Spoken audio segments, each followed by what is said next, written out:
All right. Hey everyone. How you doing? It's Trevor here again. I got my good friend Dr. Nima with me. Nima, how are you? It is a beautiful summer day in Vancouver. I don't mean to sound cheesy, but It if is. I take the It time is. and look at the beauty of life, I feel grateful. I feel blessed and grateful right now, and I love talking to you about these. This is a very important conversation, I believe. So I look forward to talking to you. Absolutely. I'm just hitting post on a whole bunch of All different right. feeds and stuff. Send now. All right. I got this down to a science now. It's literally click, click, click, click, click, and we're off. Now we can just have a conversation. Um, Hello, viewer from Facebook. It's nice to talk to you. Nice to see you.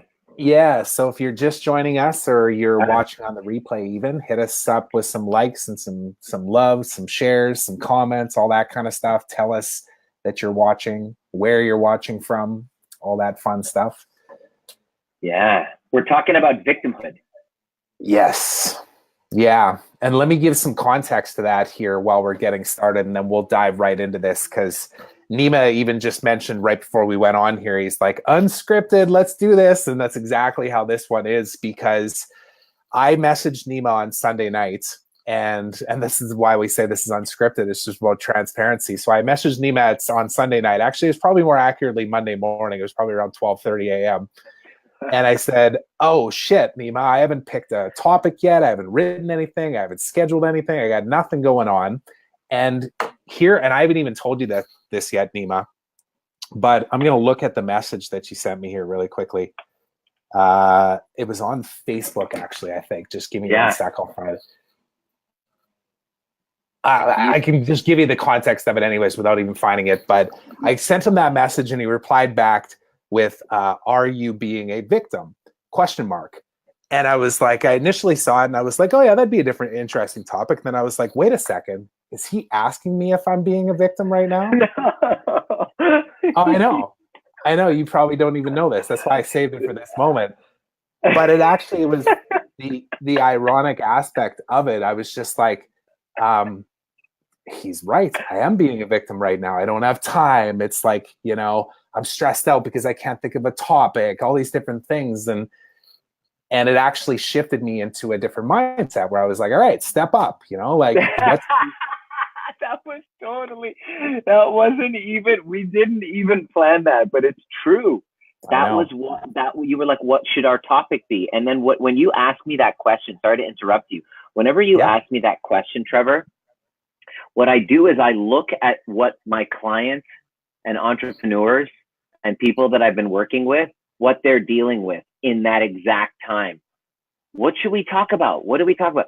I'm like, oh my God, victimhood. Are you being a victim? And you thought I was talking about you. But then when you look, you're like, what are you a victim of each and every day, Trevor? Tell me Yeah. on a given day as an entrepreneur, what do you play victim to? Oh, well, it's that exact thing I just said. It's time, it's money, it's um impact that Relationships. yeah, relationships, just the value, perceived value from my perspective, from a client's perspective, just holding myself down in those moments instead of holding myself up and realizing the impact I'm having with people. Those are the main things I would say is that kind of come up for me. But yeah, that was why I wanted to talk about this topic, because that was one of the things we talked about like 2 weeks ago was what are we going to talk about on these every week? And I think that's the whole point of what we're doing here, isn't it? It's like it's meant to be kind of unscripted, what's coming up in our lives, because I know what I'm going through. Everybody that watches these, whether it's now live or on a replay or whatever it might be, because that's another reason why we do these. We're not expecting hundreds of thousands of people to show up here. If they do, great. If not, you know what, these videos last in eternity. And one of the things I think I said to you last time we chatted to Nima was, I have a very clear understanding that my kids will see these videos in the future, and I want them to be able to learn from the fact that I'm going through some of these stories and these victim stories myself, and that it's okay because I get to work through it. I get to feel it. I get to realize that there's a different way of thinking. And I think Let's it'll be get encouraging for them too. let's get through this. Let's talk about this. I mean, let's get right into it from a realistic perspective. I mean, victim, we're talking about the stages of evolution, of your spiritual evolution as a human being, right? Yeah. And the majority of people, this came up for me, Trevor, when I was working full time as a chiropractor, and I was noticing the majority of people who were coming in with chronic problems were all victims to some sort of a story from their past, some sort of a victim to their boss, victim to the government, victim to their partner, victim to their teenagers. We are all, consider the possibility that we're all living under the victimhood of somebody else. Somebody else that we've given power to, that we've disempowered ourselves. And the reason why it's so important for us is because it's the initial stage. Whenever something happens, the initial stage of our spiritual evolution is that of victimhood. In other words, something has happened to me. It's the perception that something has happened to me. Okay. Now, people who are entrepreneurs are a different breed, because they either have gone through a challenging time and they're like, screw this, I want to be the author of my own destiny. I want to drive the bus in my own life, and I'm not going to allow anybody else to, have power over me. They're the ones that take on the next stage of evolution. The manifester is like, by us. It's like, that's when you use the visualization, you use the affirmations, you use the mental energy to say, screw my past. I don't want it to be like that. And I'm no longer a victim. I'm going to step up and go to the next level. And generally speaking, people who want to work for other people have a victim story that prevents them from seeing their own power to create. Not everybody should be entrepreneurs, as Gary Vee says. Yeah. But entrepreneurs, generally speaking, are the ones that really want to get over their victimhood, and they're now connected to this decision that they are no longer victims to their past. But as you put it, they vary. They can go victims to time, victims to partner, spouse, victims to the teenagers or the kids or whatever. We play victim and we give that power. But that's the first stage of spiritual evolution, as Michael Bernard Beckwith loves to share. Victimhood is the first stage. Then the next stage is the manifester. It's like, instead of it happening to me, this is going to happen by me. I'm going to wake up. I'm going to create my day. I'm going to get some mentoring. I'm going to launch a program. I'm going to launch a funnel. I'm taking matters into my own hands. I'm driving the bus. And for 2.5 years, Trevor, I lived under that way of being, which is, I'm going to grind it. It's all on my shoulders. I'm going to put it on my back. I'm no longer a victim. I was pretending to not be a victim, by the way, when in fact I was actually holding on to resentment, and I had something to prove. So in the next stage, when I went to the by us, if you're not clean with this part, what will happen is you'll end up burning out, which was exactly what happened to me. My nervous system got completely frazzled. I became highly volatile, extremely sensitive to criticism. These are the symptoms that you're heading towards a burnout, okay? You can't handle criticism. Your nervous system is in fight or flight. You're in constant state of anxiety. So your nervous system has lost deregulation. If you go from victimhood to, you really aren't complete with that, and you're like really grinding the gears to go uphill, you'll get shit done. You will, which I did. I amazing things happen. Like I 7 figures in 13 months, traveling once a month and creating workshops all over the world, Australia, Europe, Canada, everywhere. And I was going. And then I realized that I was doing it. It was kind of like by us. I was just one stage above victimhood. And I basically burnt myself out and destroyed relationships, my health, my well-being, my purpose was kind of in shambles. And so your body will give you warning signals that that's what's happening. If you're working hard, and I prided myself in getting away from, I am nobody's victim, but that's the second stage. And so what happens is if you don't get the lesson, you'll burn out and fall. But the next stage in your spiritual evolution from victimhood to manifester is moving towards being a conduit. Okay, so you got the victimhood, your manifester, then you go into the next stage, which is you start to see yourself as a conduit, which is actually what I'm actually working on right as we speak. I'm working on the third and the fourth stages. When you're in this stage, Trevor, you're outside of that victimhood. You're no longer trying so hard. You're going with power rather than force. There's a difference between power versus force. So I was forcing it. And this part is power because you're letting go and you're actually acknowledge there's an allowing, there's a yielding, there's a giving up of control, and there's a trust that and surrender that happens in this stage. So you can't be in that when you're in victimhood because you're fighting. It's like it happened to me. Yeah. The next part is it's happening by me. Okay, that's the manifester. The third one that I've been working on is it's actually happening through me. Okay, so we have to me, by me, and now through me, which is why when we get on, I'm like, no, let's not script this. Let's not have an agenda except to really serve and tell the truth, and then share in such a way where you as a viewer are listening and going, oh, that's where I am. This is what's going on. And in the third stage is when you're giving up control. It's just a very difficult thing for me to do. It was actually forced upon me. Sometimes the crises that you go through, your crises that you're going through are actually blessings that are there to teach you to give up control, surrender, and just really look and be present with what's happening now and be grateful. Yeah. And that was the big lesson. And so I've been learning to give up control, like this conversation. There's no, what do we talk about? That's okay, allowing.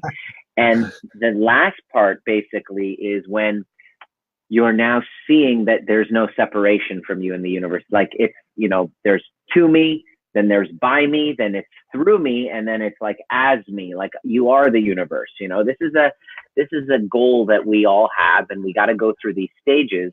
But the way that you give up the victimhood, the base foundation stage where you're a victim to your boss, your time, your dog, your ex, whatever, is by giving up the blame.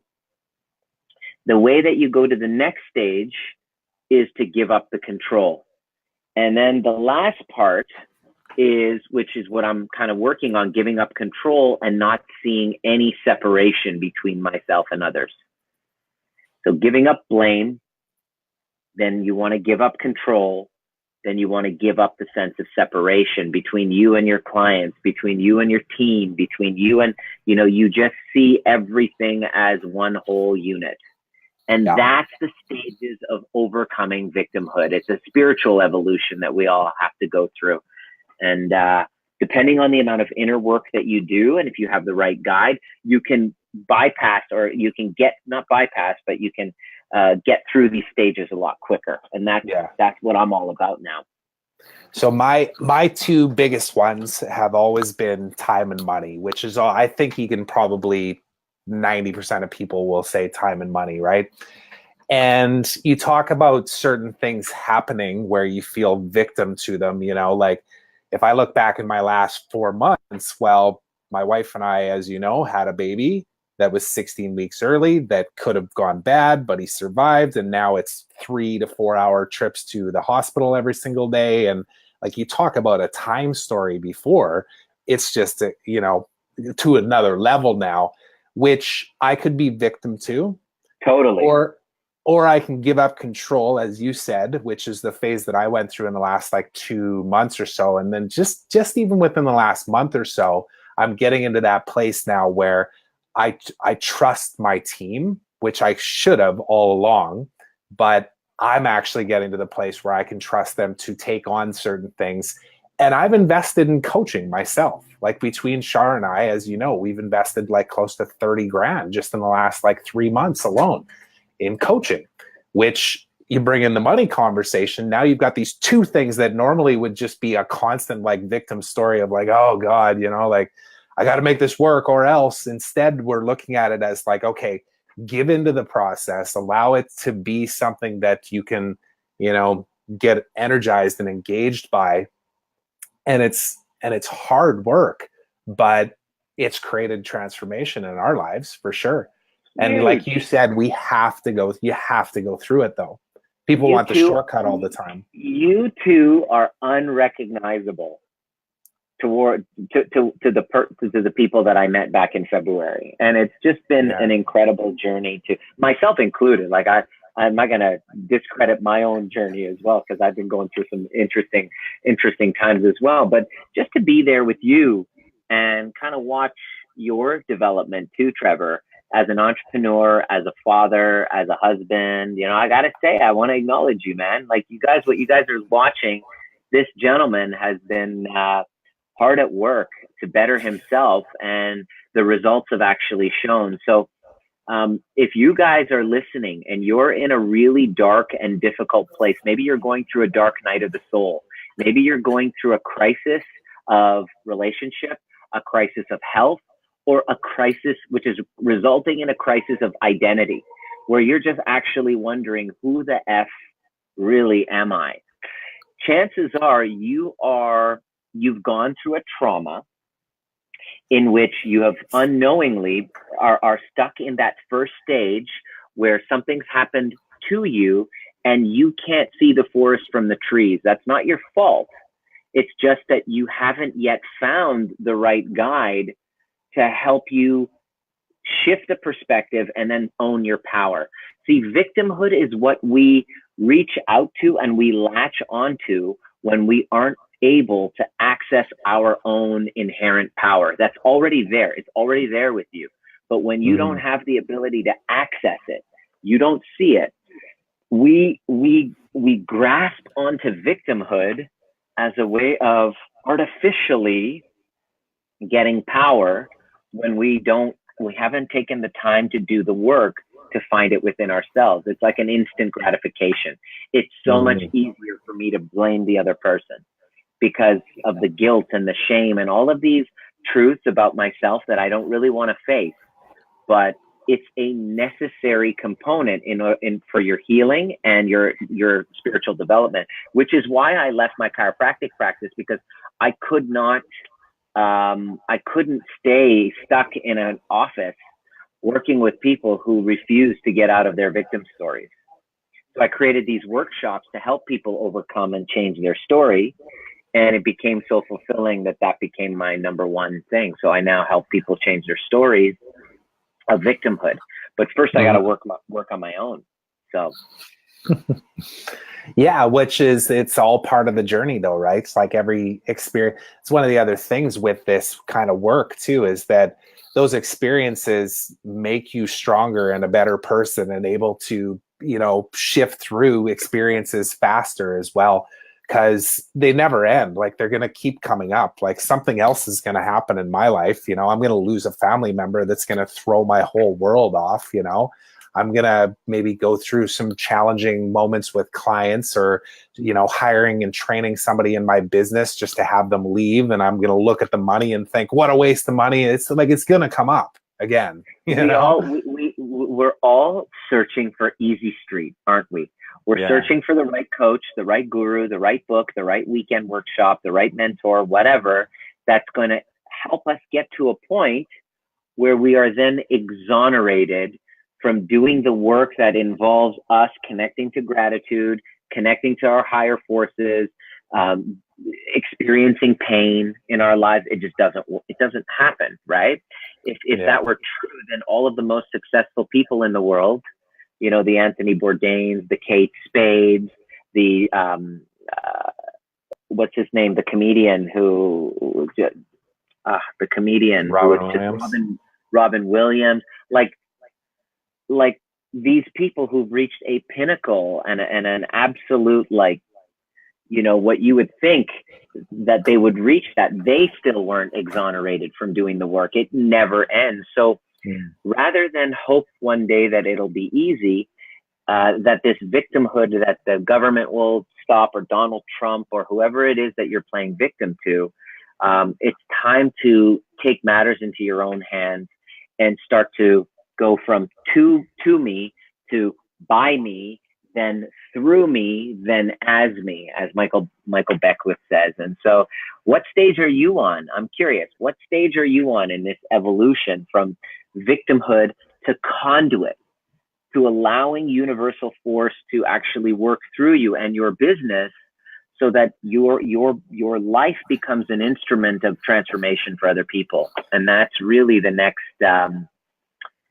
the ultimate that we can get to. It's just when you're an entrepreneur and you're only focusing on problems and problems and problems, you can't really see that.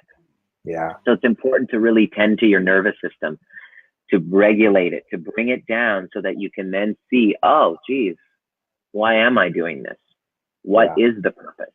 So I'm so grateful for the fact that I lost my why earlier this year. And it's helped me reconnect to myself, my soul, and it's actually helped me find it again. Yeah, it's kind of got you out of your own way of just going through the motions of what you've perhaps at the time thought the forever vision of your business and your life was. It allows you to step back. You needed that kick to be able to go, hey, wake up, step back a few here. What you created is great, but there's a bigger purpose to what you're trying to do here in this world, you know? Totally. And we don't, and this is an unfortunate thing, but I think it's just a human thing. We don't hear those or see those signs or opportunities sometimes unless you truly go through something that really shakes you to your core, which is why a lot of times it's like death or a breakup or, you know, some type of abuse or something that like really. I call it crisis. Yeah, I call it crisis management. So when you look at a relationship, there are signs and symptoms that a crisis is coming, but what we do is we tend to ignore it because we have our eyes fixated on some sort of an addiction. For me, it was the addiction of, you know, entrepreneur success. Yeah. I was so blinded by it, and I don't know if anybody here can relate, that you become so blinded and obsessed with the numbers and the fame and impact, and this machine is just going and going and going, and you become addicted to this thing. What's the statistics showing on this thing? And you lose sight of your why. You're like, why the heck am I doing this? And then what happens is your initial signals, the body is always trying to let you know: anxiety and depression, inability to sleep, highly volatile reactivity and inability to handle criticism, an increase in arguments. You start to take it out on the dog, you start to take it out on the kids, you start to take it out on the spouse or the partner. There is a disconnection and separation that you're seeing from everyone around you. Everyone irritates you.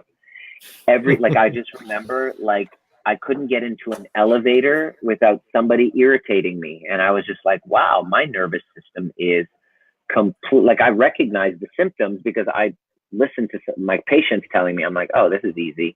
I was living it myself. Yeah. And it's like, wow. So I've been taking this time. Please, guys, your number one thing that you can do as an entrepreneur is to regulate your nervous system from the inside, and to really get a sense of body awareness in the present moment. Like, let's do this right now. Trevor, how does your butt feel in the chair? How does your feet feel in your shoes or your socks? How are you positioned with respect to the environment around you, in your room, in the building? So I created and I'm actually producing this as we speak, a meditation that's just a 10-minute reconnection. It's just, when you're stressed, it's just a 10-minute reconnection that you can do a couple times a day, especially if you're going through crisis, which is very necessary for you to get back into your body, because you're in your head all the time in the future of the what if. Yeah. That's what's happening during a crisis. This is where you're stuck in victimhood. This is you in victimhood. When you're in victimhood, you're not in control. You are not in control of your world. Time controls you. Your boss controls you, your teenager, your spouse, everybody's opinion of you. You are paralyzed by fear of what everyone's thinking of you. And life pretty much sucks in that stage. You are literally in a fight or flight or freeze. And your body is in alert, and you're going to start to notice in that time, your digestion will start to get shot. You start to get sensitivities to food. Your addictions take a massive, like this nervous system regulation. The reason why we have addiction is because we're doing everything we can to try to regulate our own nervous system. And drinking alcohol or smoking weed or smoking or whatever is the quickest way to do it, because of your refusal to do it, you know, from a physiological cellular standpoint. So I'm on a mission right now to help people regulate their nervous systems from the inside out, because if you're playing victim, then you have a tiger chasing after you. Yeah, I'd love to. I know we have a handful of people on here right now. It's holiday week. We'll give you guys a break here, and then, you know, we'll come back to you strong and hard next week too. And of course, all of you will be watching this replay as well. So I'd love for you to leave a comment if you are watching this on the replay. Love to get your feedback and experience of going through this. And that's why I left that on the screen, actually, that victimhood, manifester, and conduit, because I think it really just puts some context to being able to visualize where you might have been in moments and how you've worked through it, and then maybe how you've went back to victimhood. Because I think that's one of the other things too, is that I find myself even at times too, Nima, where I'm in victimhood. I'm in the same way where I'm blaming everything, and people annoy me and everything annoys me, and I'm fearing the worst in the future. And then I give up some control and I'm creating my future. And then eventually it just becomes natural. It's like you're in flow. And then it creeps up on you again and you go back into victimhood. And then you work through it again, you know? So that's why journaling is so important, because it's a taking into account each day and choosing again. It's a conversation with your soul. We did this in your sales machine group call. We did this in a group call. We did journaling exercise. That actually, this is it right here. This is the journaling exercise I had there. That's right. Yeah. So it's very. I don't know where mine is. It's around here somewhere. Yeah. There it is. Yeah. Adam. Hey, Adam says, how do we? Oh, perfect. Nice one. Adam says, this is really important. How do you suggest we regulate our nervous system? Great question. Breathing techniques, exercises, just getting in nature, for the love of God, being present, like just sitting and noticing where your thoughts are going for 10 to 15 minutes, just being guided. Like, seriously, how do you regulate your nervous system is the present moment. So what does that mean? It means as I'm sitting here, I'm basically getting present to, because usually I'm in thoughts. My thoughts will take me to the future and fear, and then I'll get anxiety about that. So what I do is, one of my good friends, Russell Kennedy, he's a doctor. He's the anxiety MD. Definitely look him up. He goes, there's this technique you use where you just kind of like rub your thumb and third finger together. Just notice that sensation, and just being present with that and feeling that. Right now, my brain is present. Breathing in right now, noticing the air going in, noticing right now, oh, there's a photocopier right here. There's my dog's dry freeze dried food right here that I just got for lunch for her. You know, like, what's around you in your environment. When you're present, Adam, you are connected to your body. You're connected to the moment. Even if you're aware of your thoughts. Oh, look at my thoughts. They're in the future. Oh my gosh, I'm constantly thinking about so-and-so, without any judgment. you enter a meditative state where you're in the moment. And so it's important to get there and give yourself these regular breaks where you can sit down and just get present. And that's how you regulate the nervous system. From that space, you can get creative.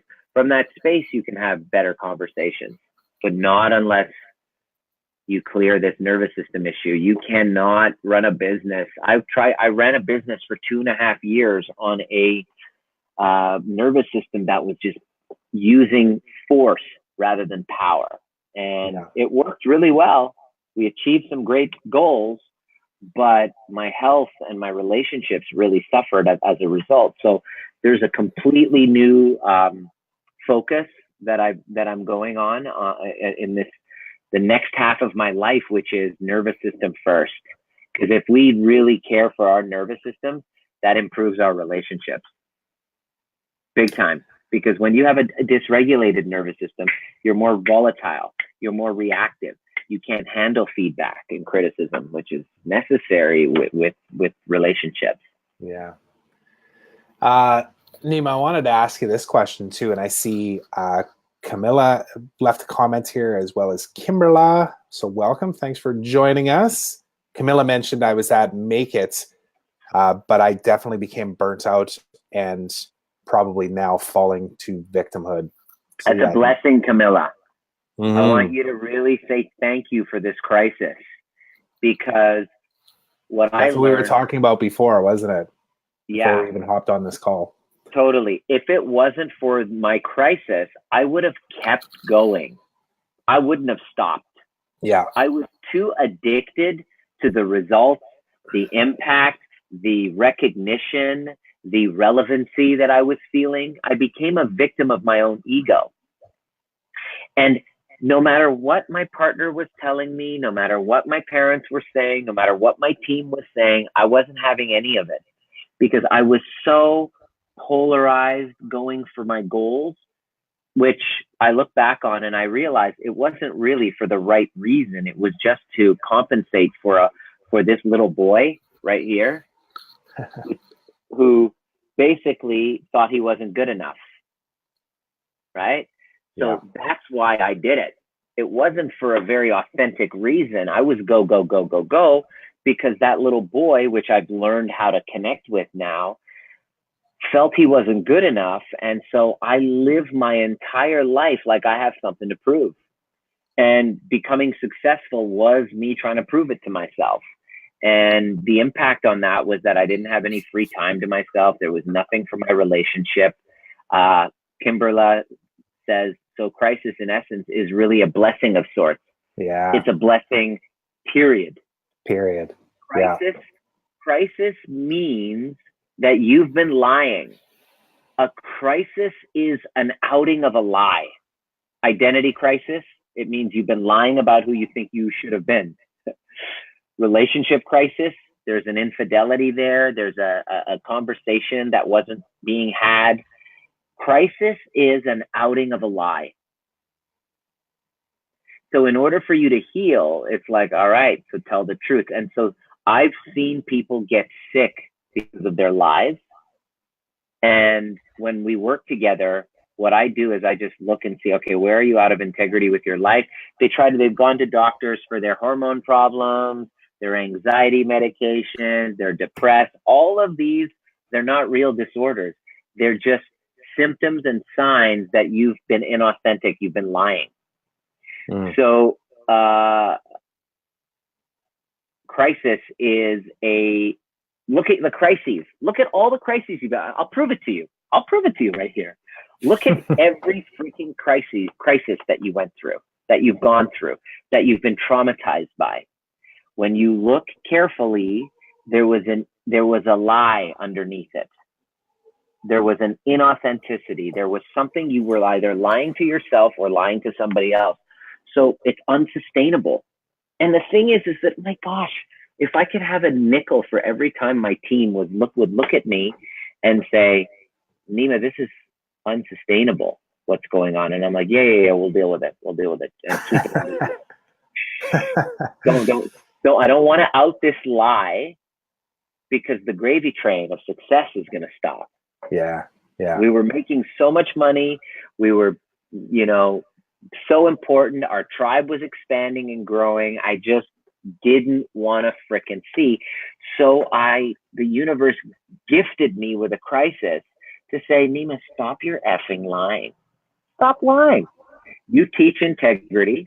Take a look at your own damn life. And I was just like, facepalm. Oh my God.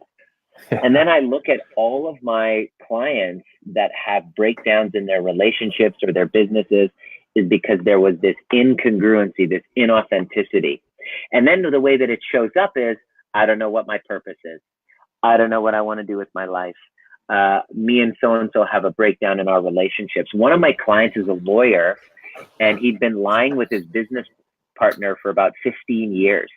And so when he saw me, he had anxiety, depression, loss of purpose. His health was shit. And he was traveling around the world, but he was miserable because he had anxiety. And so I said, all right, so where are you lying? Well, I'm lying to my business partner. I keep blowing him off. For 15 years, I've been telling him one thing and another. I said, all right, so here's what we're going to do. We're going to get you completely congruent, and you're going to go and out yourself to him. And he's like, no, you don't understand. This guy's a tyrant. It's not going to work. Just help me clear my anxiety with other things. And I'm like, sorry, bro, No. you and I aren't going to work out. I was like, okay, great. So I refunded him his money. I said, I'm going to refund you your money. You and I are not going to work together because there's no result. Like, I can't dance around the issue. So he goes, let me think about it. So he goes for about 2 weeks, mulling it over, and he's like, fuck it. All right, I'm going to do this. Right. Yeah. And so he goes and calls himself out. So I coached him a little bit on there's a way to restore integrity and out an inauthenticity. There's a way to do that. And so when he did that, he calls me the next day and he's like, oh my God, we cried, tears. He totally understood. I shared with him. He shared with me. And now we have a new project that we're doing, because this answered the question of his health was crap, his anxiety, depression, and he didn't know what he wanted to do with his life. From that conversation, all of that cleared, and he's got a new project that he's working on. Boom, Yeah. boom, boom, boom. Every single thing. And he's been trying to get anxiety therapy. He's been doing therapy, hypnotherapy, all of this stuff. And basically, a crisis is a wake-up call to stop lying. Yeah. Yeah. And stop your victim story. Yeah. And this is, for lack of a better term that's coming to my mind, it's an epidemic right now in society that people are caught so much in the victimhood state. And I'll speak to one specific example. I know you've given a number already, but one of the things, because when I wrote the description for what we would talk about here today, and I was going through my own victimhood moments where I was like, oh, I don't know what to talk about and what to do. And Nima, said, are you being a victim? I was like, yes, I am. All right, I'll step up. But when I started thinking about it, I was like, all right, well, what's coming up for me? And the biggest thing for me, like right now, I'm launching a mentorship program as well that's around supporting entrepreneurs that are experts at what they do. They're really good at what they do, but maybe they struggle with technology or time conversations or whatever it might be. And I've been doing this for 15 years. Yeah, like Nima, like I work with you. You're a client, right? Like it's no different. You're amazing at what you do, but I fill in a gap that you just quite frankly won't ever want. You don't want to gain that skill either. So anyways, we fill the gap on that. And I've got really good at being able to communicate that and get people to have conversation with me so I can see if it's a fit. And quite frankly, I end up telling probably half the people that I end up talking to that this isn't the right thing for you right now, but then I'll send them down a different path. It's never like a solid no. It's just like, I'd like you to go and do this first. But I keep running into very similar things and part of it's on my end, and I know part of it's on their end, where I will see from the outside surface what they do, how they do it, who they help, how they help them. I'll get on a call with them. I'll see this vision. I'll ask them questions even on like, what do you want to create in your life? I don't want to work as hard. I want to be able to spend more time with my kids. I want to be paid worth what I know I'm worth. All these different things. And I'm like, this is all possible. And I can show you examples. It's like, look at this. Here's exactly other people that have done this. And it's their limitations, their fears, their excuses, they're playing small, all of these things that stop them in their tracks. What if it doesn't work? Oh, I've spent money on these things before and I've been screwed on them, you know? What if then there's the flip side of it. What if it does actually work and then I'm not ready for it? That's very rare for me to hear on a conversation initially with somebody, but it's also another obvious fear. So I know part of it is on my side, because and I put this quote actually in the posting and on the email that I sent out, and I'm looking at it on the wall because I've got it in front of me here. You've either sold someone on the vision of what they can do and who they can become, or they sold you on those limitations, the fears, the excuses, and the smallness of why they are still in the situation that they're in. And I think this is really relevant to anybody that's watching this in all contexts of life, whether it's like enrolling your partner into doing dancing classes with you, or somebody to do a program where you can change their life financially, or through just work-life balance, whatever it might be.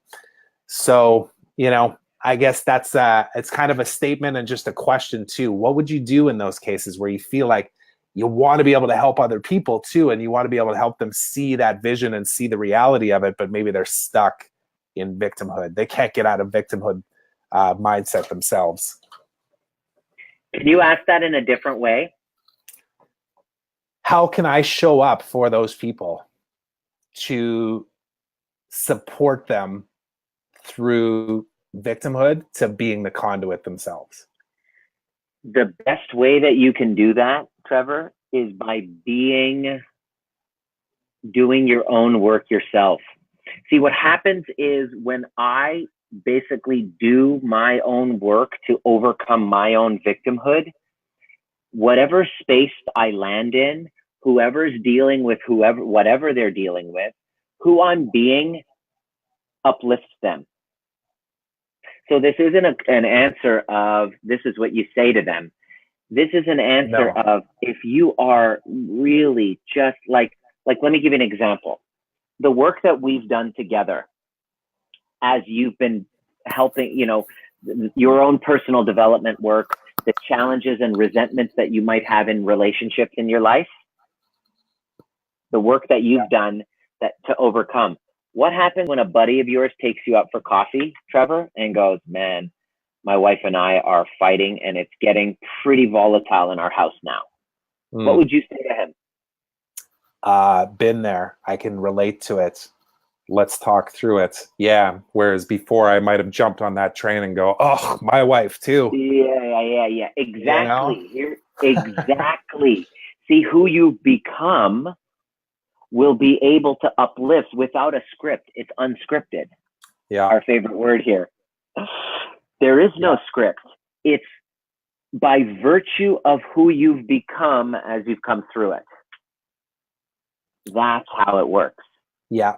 And I think where some of this comes up for me, and the victim story that I tell myself too, is I like to look at everything in a structured way and see the map and implements and do all these things, and know that if I start here and I go here, that I will get the result that I'm looking for. And sometimes you have to just let that go and just be, as you say, right?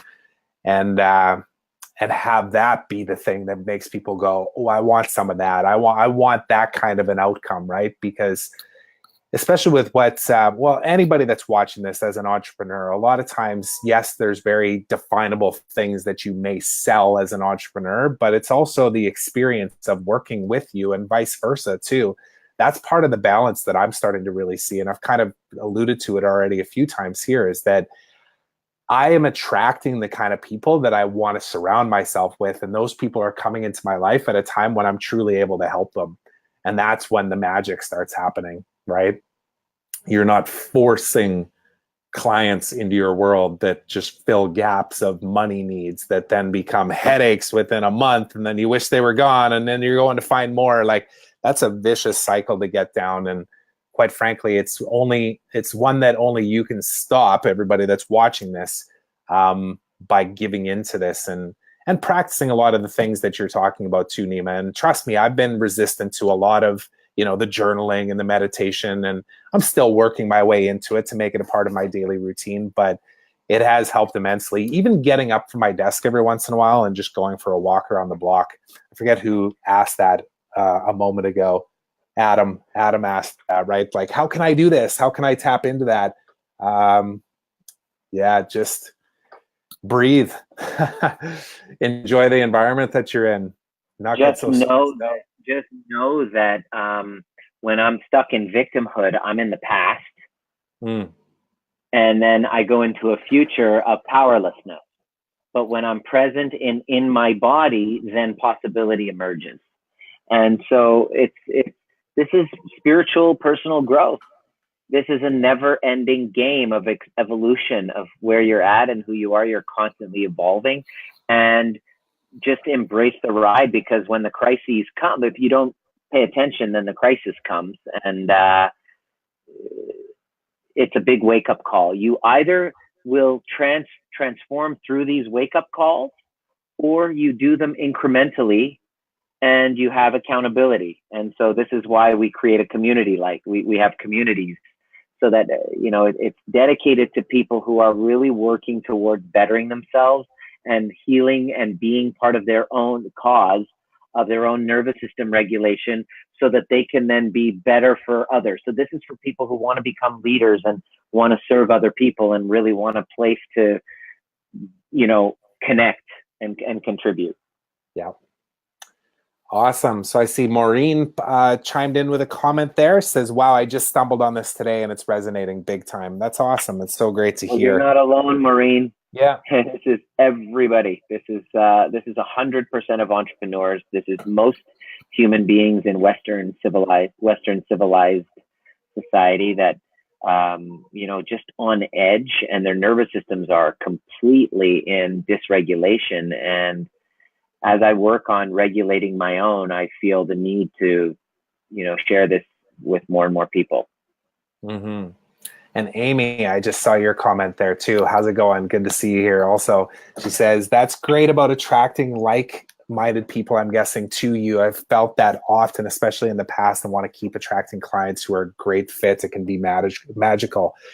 And yeah, it can. It really is, an amazing experience when you can do that. And you can manufacture that. You literally can. You almost have to give into trying to create it so structurally and so diligently, and really just, and this is where, and honestly, this is why, and I spoke about this previously, and I maybe mentioned in the email, but I've invested in coaching and mentorship myself in the last 3 months, where I was resistant, extremely resistant to that previous. I had invested little bits here and there in training programs and doing a workshop here and there, and then 2 years would go by, you just kind of let it go. But the big shift has happened for me just in the past 4 months, since the early part of March. And it's because I have taken this seriously and surrounded myself with coaches and mentors that can actually get me through some of those times when I'm thinking that, maybe I'm down the wrong path, and I can just ask for feedback and advice. And I can ping Nima at 12:30 a.m. on a Sunday and be, oh, I don't know what to do here. And he says, are you being a victim? And here we are today, right? It's just how it works, right? So anyways, I appreciate the comments, Amy, and everybody else that's been watching here, and anybody else that ends up watching this on the replay. Please leave more comments, like this, share this, reach out to both of us directly if you'd like to as well. We're here to serve. We're here to help as many people as we possibly can find their own purpose and get out of that victimhood, and turn that into the conduit that we know that every single person that's watching this can actually create in their life. So I have a training. Yeah, I have a training. If anybody wanted to check that out, I do have a training. If you wanted to just put it on the stages that you can go through in order to go from being stuck in that state of victimhood to being powerfully aligned. And if you're interested to watch, it's only 30 minutes long, and it's very entertaining. And is that the /movie page, Nima? Yeah, that one. And so if you just leave that for them, they can check it out. There are, some critical shifts that you go through. It's a training that I've given. It's free, and there's nothing for sale on it. It's just, for people who actually are ready to transform where they're at, that stage of anxiety, and get their power back. That's basically what we do it, how we do it. Yeah, it's really entertaining. I've watched it a few times, and I think it was the one thing that I sent over even to Shar initially, Nima, because Nima and I first connected through a mutual friend or a friend of mine that said, hey, you should probably just talk to Nima because we've been talking about a lot of different things. And we connected, and I thought, okay, I want to go down this path and see how we can, learn from what you have to bring to the table, and then vice versa, back and forth. But I knew that I had to enroll my wife into that concept as well of like, she's the one that needed fixing. Oh yeah, she needed, and that's funny you say it that way because that's exactly how I approached it too. The first call that we had, I was like, so I want to fix my wife, and I think she should go to your weekend program. Just wondering if you maybe think I should be there too. And you're like, dude, you have to be there too. That's ridiculous. It's about both of you. Yeah. So funny, almost embarrassing to say that now, but it's so cool. From that conversation, I'm coming over for dinner tonight. Yeah, I know, right? So anyways, that link right there, I think, is a piece of information that I think all of you would find value in yourself, but it might also be that thing that you can just send to your spouse and say, hey, I just came across this. It was really interesting. It's talking about these transitional moments in our life that becomes really, stress-filled and full of anxiety. And I found it really insightful. You might want to check it out. Because that's literally what I did with Shar. I was like, hey, why don't you go check this out? I think it was that one. It might have been something else, but it was basically the exact same type of video as to what that is. Because it tells some stories. It talks about examples of people that, you've had this work, that you've done this work with, and how it's transformed their lives through some pretty traumatic things too. And I won't spoil the secret. I'll let you guys go and check it out yourself. But anyways, thanks very much for being here today, and we will see you all next week. And if you guys want to reach out, connect, let us know what resonated with you, please feel free to do that. We are open to chatting with anybody anytime. So thanks for doing this, Nima, and we'll see you in a couple hours. Yeah, buddy. All right. See you, everyone.